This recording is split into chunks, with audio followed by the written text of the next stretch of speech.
Okay, all my Filipino kids, how many times you guys go to a family gathering? Titos are around the table taking shots, drinking. The titas are taking up one little corner of the couch, talking chismis. And you enter the room, right? And one of your titas goes, Hoy, tumaba ka na? Psst, cover up your legs. Walang iya. Arts? You want to do the arts? Why don't you become pharmacist na lang, like your kuya?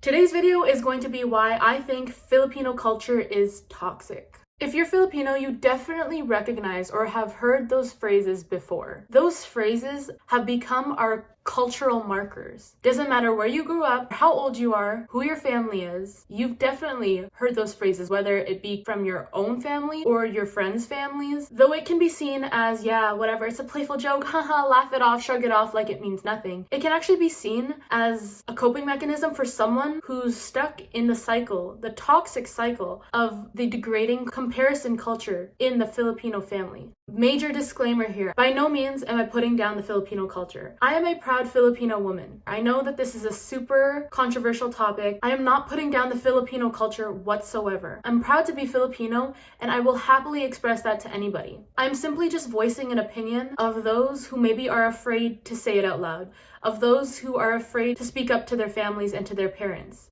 Also, I'm not saying that the following only apply to Filipino culture. These things happen in pretty much every single culture there is. I want to instigate change not only in the Filipino families, but in all families. Anyways, let's just get right into it. As a Filipino Canadian growing up, I've realized and I've noticed that a lot of my Filipino friends went through experiences as I'm about to describe. First, let's talk about this comparison culture. As a Filipino kid, it's quite often that we hear, why can't you be more like your ate? Or, do you see the kids down the street doing that thing, huh? Or, you're going to become doctor just like your kuya. Or some form of comparison, whether it has to do with grades, your appearance, the way you act, the type of person you are, everything. There are countless times where I've heard my friends' parents say, why can't you be more like your friend? Right in front of my face. Like, what? Why is this toxic? Having this constant comparison. Why don't you be more like your cousin? Why don't you be more like your sister, more like your brother? Why don't you be more like this family? Thrown in your face is like your parents telling you you're not good enough and you need to be more like this person. It makes us feel like we suck and that you're not proud of us. And it's just so unhealthy for a child's growth and development, especially their mental well-being. Imagine the people that you're closest to and that claim that they love you the most and they want the best for you are the ones who are constantly making you feel like you're not good enough. This constant chatter in our ear, this constant pressure to be perfect, this constant pressure to, be a good girl, be a good boy, don't hang around with gangs. Don't listen to rap music. It takes a toll on us as kids, and we carry that as an adult. That's what creates our insecurities. Now, for any parents watching, I get it. You want your kid to be the best version of themselves. You want your kids to live a life that you never had. You want the best for your kids and only the best. I get that. But by comparing your kids to other people, you're putting a hindrance on their confidence. You're making them feel like they aren't enough for you. They will do everything in this world to try and get your approval because they love you too. But comparing them is not going to motivate them to want to do better in school. Comparing them to other people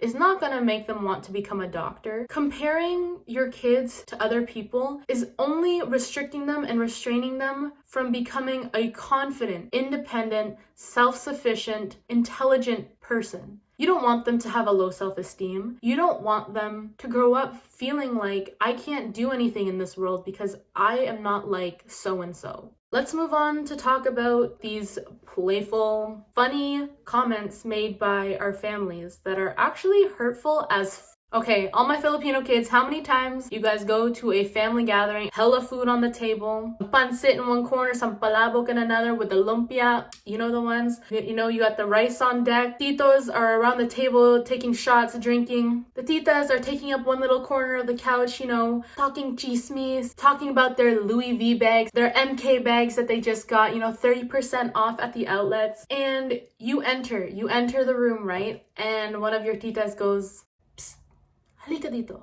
Tumaba ka na. For those of you who aren't Filipino, I just said, hey, you've gotten fat. Who says that to anybody? In the world that we live in, where it's 2020 and fat shaming is something that should not be done, period, imagine fat shaming from your own family member. That shit hurts. I remember growing up and people telling me, you need to lose weight. That's the first thing that would come out of their mouths. They'd be like, hi, you need to lose some weight. Like, how are you? Like, thanks. Even though it seems like it's just a joke and it's playful, as a young person, you take those things to heart. Like, subconsciously, those words affect you. If a kid hears that enough times, they're gonna start to believe that they are fat, even though sometimes they aren't. And they carry that with them until they're adults. They constantly feel like they're not good enough once again. They don't see their self-worth because everybody around them, because the people that are closest to them are putting them down and belittling them, making them feel small. It shouldn't work like that. I'm sorry, but it shouldn't. For all the parents, for all the titas and titos watching this, why do you make those comments? Why do you say that to your niece or nephew or to your own kids? What is your goal in trying to say that? Why aren't you uplifting them? Why aren't you complimenting them? You are their family. You love them, don't you? You want them to succeed. You want them to be happy and healthy. So contribute to their growth. Contribute to that happiness.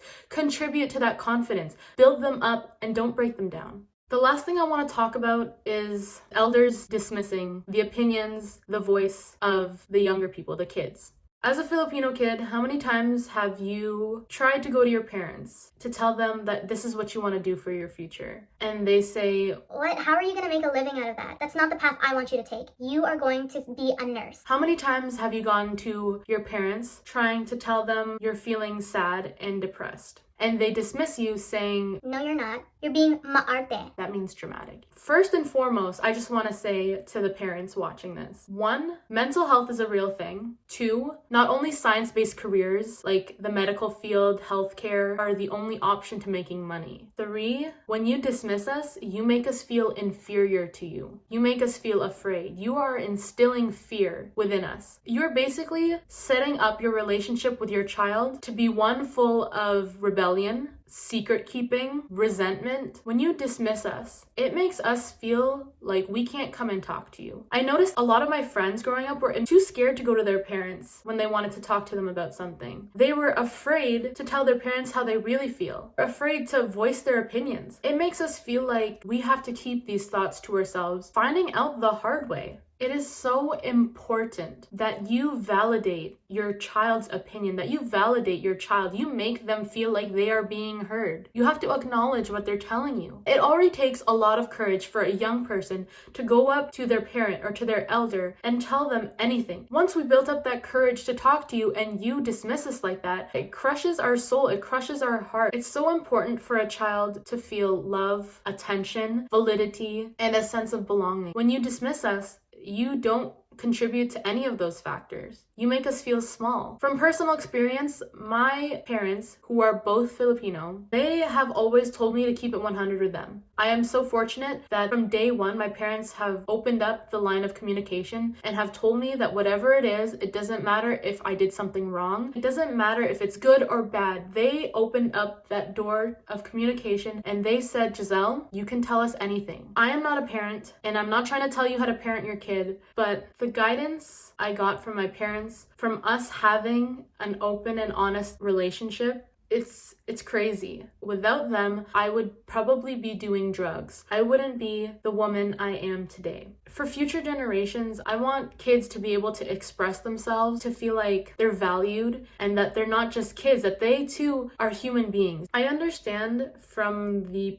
parent perspective, you see us as kids, like we don't know any better, like we don't know anything. You need to stop dismissing us. We might not know everything, we have our thoughts and opinions just like you do, and we deserve to be heard. Moving towards the future, what changes are you going to make? As I've said in the beginning, my goal here today was to instigate change. And as parents, I know you want the best for your kids. You need to give them an environment where they feel that love and that attention, where they feel a sense of belonging, that they are worth it, where they feel confident, where they feel like they can be themselves. Have you ever heard someone say, oh my goodness, I'm starting to sound more and more like my mother? Because it's true. We mimic the environment we grew up in. We become another version of our parents. Parents, how you treat us is how we will treat our own kids. So for parents who are watching this, whether you're Filipino or not, please stop with the comparison and the negative comments. Uplift us, compliment us, build us up, and don't break us down. Don't shut us out. Listen to us. Embrace open communication. Just like you, we make mistakes. Who better to have to help us learn from those mistakes than you, our parents, our family? And I also have a message for the young ones watching as well,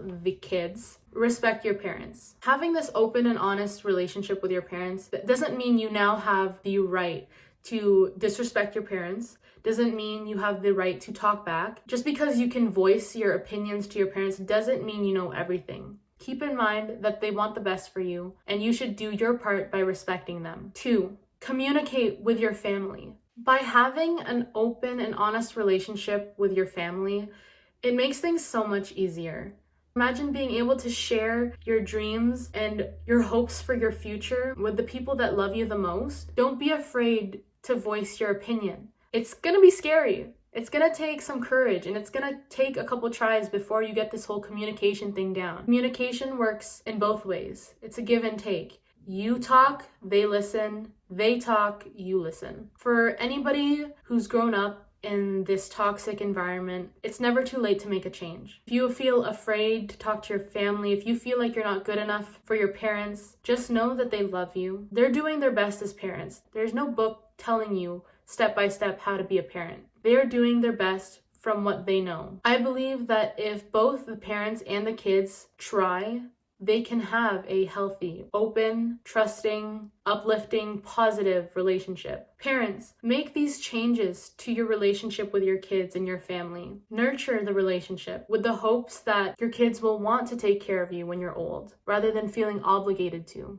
That pretty much sums up the video. Once again, I am a proud Filipino woman and I love my culture. But just like everything in this world, it's time for a change. If you found at least one thing that you related to in this video, give it a thumbs up for me. Comment down below what your experience was growing up and let's talk. My intentions today were not to offend anybody, but to instigate a change. Don't forget to like, comment, share, and subscribe. You have the power to make the day what you want, so make it what you want it. Bye.